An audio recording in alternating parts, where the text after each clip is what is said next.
Blessed day to all of you. My name is Father Luke Spannagel. I'm here in my office in Rock Island, Illinois, and I'm very joyful to share with you a little bit about my vocation story today, and especially about connections with Jesus truly present in the Eucharist.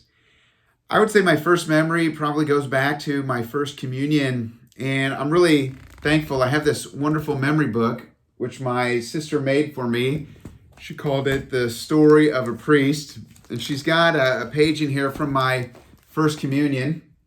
Check out that big smile and that brown tie, which was in style in those years, by the way. A lot of great memories in that book. There's some great pictures of me in college with amazing hair, but maybe that's for another video. Thinking of that first communion, I remember just being so joyful. I remember feeling so close to Jesus. And I remember feeling that deep in my heart. I would say growing up was probably pretty typical. Our family, we did a lot of things together. We went on camping trips. We worked on the farm. For me, school, it was the activities, it was the sports, all the normal things. But one thing that really does stand out to me now looking back is we didn't have a lot of rules in our family. I didn't have things like curfew and all those rules, but there was one. And that is Sunday church is at 8 o'clock, and our family was supposed to all be together in the seat at church at 7:50. And I remember thinking that must be very significant, that it's really the only rule, that must be the most important thing in our family. And so I would say our family definitely did instill in me and my siblings that understanding that the Mass is the most important thing. And I think that's something that has stayed with me all through my life. I could fast forward up through my high school years. We did our religious ed in the evenings. We learned about the faith. Getting up into college, I would say all through those years, very typical teenage faith. Sometimes I was into it, sometimes I wasn't. And I remember working in college at the Newman Center at Newman Hall. I was a resident advisor in the dorm, and I got fired from my job. Actually, all of us got fired, which is probably also another story, another video. But I remember just going up to St. John's Chapel and praying there. And I remember in that moment just thinking, I don't know what's going to happen to me. I'd never hit a speed bump like that before in my life. I didn't know where my money was going to come from, where I was going to live. But I just had this feeling like it was going to be okay. I remember feeling connected with Jesus in that moment and just thinking that he was going to take care of me. And I would say I felt that way off and on all through college. Towards the end of college, I was thinking about what to do next. I had my plans. I was going to get married. I was going to work as a landscape architect, make my money, live my life. But I just did not have peace of heart. I was restless.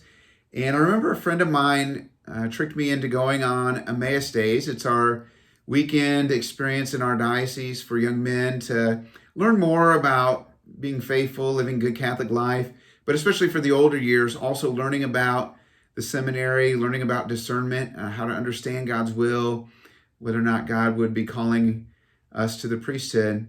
And during that time, I had some great prayer in this little chapel. And I remember kind of seeing Jesus there in prayer. I really saw him ask me to help him to bring God's people close to him, to help hearts to know who he was.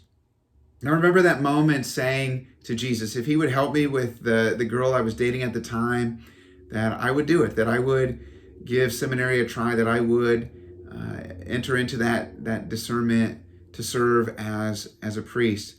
So I went back to St. John's that Sunday night. I met up with my sweetheart at the time, and we were praying in the chapel, which was a normal thing for us. We were praying the rosary, and we were about halfway through the rosary. And I remember she just stopped and she looked at me and she said, "You're going to be a priest, aren't you?"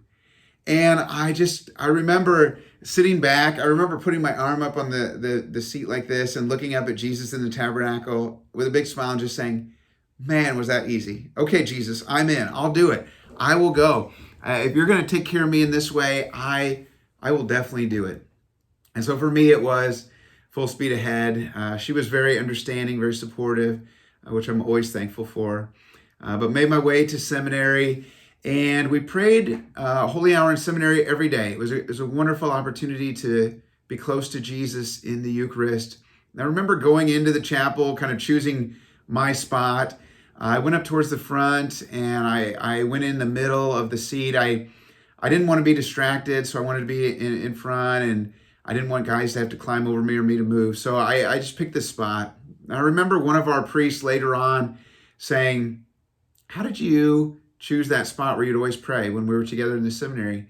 And I told him all my practical reasons, and he smiled. I asked him why, and he said, "That's the place where Mother Teresa prayed when she visited here." And I remember just being struck by the connection in the Eucharist. I remember thinking that not only did I feel close to Jesus there, but I felt close to the angels and the saints. I felt close to family members, other people, and that certainly has continued to be true for me as a priest. I've had good friends pass away. I've had family members pass away, including my own sister. I feel closest to them when I'm praying with Jesus in the Eucharist. I feel closest to them when I'm praying in the Mass. And that certainly, I would say, leads me to definitely the highlight of my priesthood is being able to celebrate the Mass. I would sometimes say I still kind of look down and wonder at my hands, and I just cannot believe that Jesus would use these hands, that he would use this voice to be present to his people through the Eucharist. It's such a great honor, such a great gift. And for me, being able to celebrate the Mass every day is certainly at the heart of who I am as a priest. I remember back in my first parish, one of the first Masses I ever said, there was a guy that came up for communion, and I remember that he was crying. And so after the Mass, I sought him out. I just wanted to make sure that everything was okay. And he said to me, he had been away from the church for a while. He heard there was a new priest in town he wanted to come and see. And he said, "I felt so close to Jesus in that Mass. I was overwhelmed. I realized that it was so wrong for me to be away, and I'm so happy to be close again. I'm happy to be back again." I also remember another memory from those early years. There was a lady, she was a mother of some young children. She said, "My favorite part of the Mass is when you hold Jesus in the host above your head, like that, the elevation of Jesus in the Eucharist after the consecration." She said, "For me, it is my only quiet in the week." And I remember thinking, what a great gift to be able for her to have that moment of quiet. And for me, that's really become a great moment of prayer. People have told me that I'm kind of known for holding that elevation pretty high and for a little while. Honestly, I always kind of feel lost in that moment. I don't know how long it is, but it's a great gift to be able to just hold Jesus present before his people. And for some of them, no, it's their only quiet in the day, their only moment to be with Jesus in that wonderful place. I would say for me, it's always a great gift to be able to pray in all the churches where I've been. I've really enjoyed saying Mass in all of them. A couple of them stand out. There's places where you can see out through the front doors to the fields. St. Mary's Posodum, where I grew up, my home parish. St. Boniface and Seymour, St. Patrick and Raritan, places where I've been privileged to spend some time. I love that connection between the Mass and my upbringing. For me, that's always such a great gift. But for me, every church where I've been, to be able to be at the altar and be with God's people in the Mass.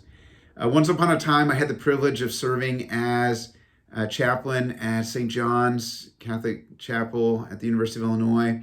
And I was working with a retreat group. We were doing a guided meditation, which I wasn't that interested. I don't know if I was distracted or whatever.